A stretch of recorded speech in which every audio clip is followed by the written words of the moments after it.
Ngiyabingelela nkosazana niyaphila kodwa inhlaka production. Cha siyancela. Namhlanje ubhekele umsakazi uhambe nendawo yase Richards Bay. Lilodwa izwe lishoyo kuthiwa abahambi. Kuthini lokho kuphawula? Kukodwa ukuphawula kwami njengoba sisukume phansi ngumelaphwe ndiyabuko mina. Njengoba ngumelaphwe ndiyobuko kuyaphoqa ukuthi angisukume phansi ngoba lelizwe lobabamkhulu. Njengoba lelizwe kuye lobabamkhulu likuyonakala nje kuyonakala. Laba bantu badayisa idakamizwa.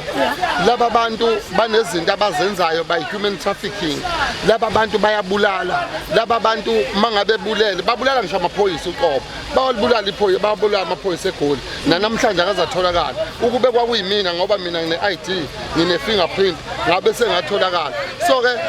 ama politician awamusa ukwenza ngathi awayiboni lesi simo esibhekene naso. Siyacela ke mina ngicela kakhulu amakhosi awajoyine lo mzabalazo esiwuphushayo ngoba lento it's about isizwe ayobusa bana amakhosi uma ngabe engasukumi phansi makufika umuntu eBangladesh la nomuntu wase South Africa in 10 years to come lapha eSouth Africa yobe ngasekho original womuntu ngoba baqonya abantu bala bafika bengenawo amakhosikazi befike bethothosisa bethu balale nabo in 10 years to come kuyobe sekuyingovadenga into ongasayazi ukuthi isiphi sesiphila phansi kwakho kwamanye amazwe makwamithisa khona uyabhena ungaphindi ubuye ngoba into ebalulekile ukuthi thina sakhe isizwe sethu uma lesizwe singasakhi ekugcineni ngeke sibe naso isizwe. Ngifuna sibekela udaba umengameli umemezela ukuthi ke bazobeka eceleni imali elinganiselwa ku600 million ukuthi ke kubhekelele umhla ka30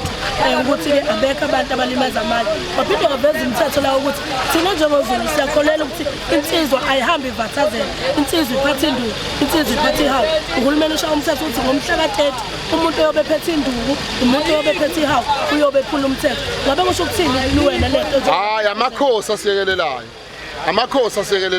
amakhosi awasukume phansi ngoba njengoba ngiphethe le nduku le angiyiphethele ukushaya umunye umuntu mangihamba nawe udade wethu noma ngihamba nonkosikazi wami makuqhamuka inyoka ngizoyishaya ngani makuqhamuka inyoka noma kuqhamuka umuntu ezobamba inkunzi ngizomshaya ngizofika ngani ngoba lento kwaZulu iwusiko lakwaZulu ukuthi indoda ayihambi ingaphethe induku so manje uhulumeni akamuse ukuzenza ukuthi yena usemkhulu kwedlula amakhosi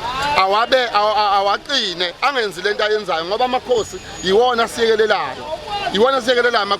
amakhosi fanele sukume wona kufike kwasha umthetho ukuthi umuntu wesifazana akabe nesithembu amakhosi athula ngathi ashonile kwashaya umthetho ukuthi umuntu wesilisa uyakwazi ushita isibongo abize isibongo sakho siswami amakhosi athule ngathathwa yina angakhuluma amakhosi ngoba lento ibulala usiko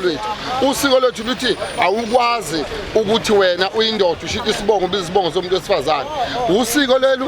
lwethu fanele ngaba amakhosi asukuma phansi angaba amakhosi ukuthi ahleli ngoba ncenga imali yakwakhokha yabo amakhosi athule ngathi awekho yabo funeke ngabasukuma manje amakhosi emele ukuthi ayasupporta kulento ngoba thina senza umsebenzi okumele ngabe wenziwa amakhosi izintathu kuphela izithuke ezisele ngaphambi kokuthi ke kushaya umhla ka30 umyalezo ongawudlulisa sibonene ukuthi ke izitolo eziningi la zivaliwe zabantu bokufika umyalezo ongawudlulisa ngoba ngiyazi ukuthi la kanjani le video bazoyibona zo3 kuphela izithuke ezisele uthi nikubona bese selele ngithi mina one asiluthi bafowethu inhloso yethu akukhona ukulutha asiluthi njengoba kuselelo 3 days asiluthi abantu bokufika abayihambise bona lapha eThekwini bayahanjiswa bahanjiswa mahala hambani bafowethu niyolungisa amazwe nathi silungisizwe izwe lethu la mangabe sesikulungisile kwangaphakathi bese niyabuya ke ngendlela eqondile mangabe uye eZimbabwe la uvinjwa ngazi kangaki lapha endleleni bekuvimba bekufuna imali bayakhokhisa lapha uthi uhamba 50 kilometers uyavinjwa ngeke ukwazi mawukwatholakala ungenawo amaphepha uyaboshwa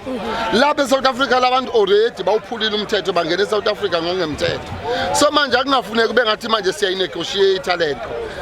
asingayinegotiate njengoba belapha eSouth Africa ngokomthetho afuna ngabe bayaboshwa inkinga yini asinayo uHome Affairs oqondile thina asinayo upresident oserious ngezoqondile asinawo amaphoyisa aqondile athina alelizwe asinawo uSNDF uNavy labo bantu labo ibona kumele ngabe balungisizwe uimmigration yabo amaphoyisa lapha eSouth Africa afuneka avikele izwe hayi ukuthi wona athatha imali ema-bribe from kubantu bokufika no sibalikhulu sabo kakhulu ngesikhathi sakho bonga mina